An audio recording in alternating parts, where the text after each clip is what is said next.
در پایتخت افغانستان شهر کابل یک طالب خودکش بر ضد کاروان نیروهای بین المللی زیر نظر پیمان ناتو بمبگذاری انتحاری عملی نموده 3 نفر، 2 آمریکایی و 1 نظامی لهستانی را به قتل رساند.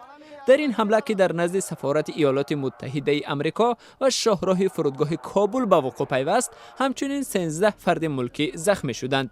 تا آخر سال روان بخش بزرگ نیروهای بین المللی از خاک افغانستان بیرون خواهند شد.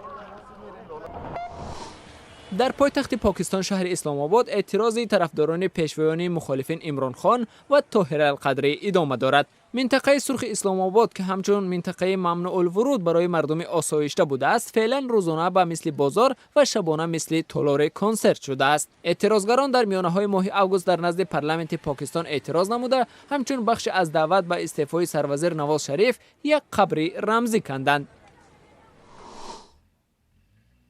در قرقیزستان موسم جمع آوری تماکو آغاز یافته است. تماکوکاران قرقیز پیش بینی میکنند که به مبلغ معادل 6 میلیون دلار آمریکا تماکو جمع آوری و صادر خواهند کرد. در آسیای مرکزی ناس معروف است و سالهای اخیر جمهوری های این منطقه بر ضد نازکشی اقدام کردند، ولی تنها در ترکمنستان نازکشی رسما منع می باشد. در پایتخت گرجستان تحقیق سوختار شروع شده است که باعث تخریب چند دکان در نزد پایگاه راه آهن شهر تبلیسی شد. بعضی دکانداران تخمین میکنند که سوختار را کسی قصداً تشکیل کرده است.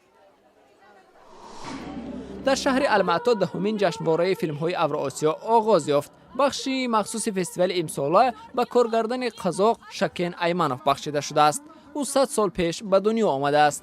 در مراسم افتتاح فستیوال که دیروز 15 سپتامبر دایر شد، فیلم ایمانوف از سال 1966 با نام زمین پدران نمایش داده شد.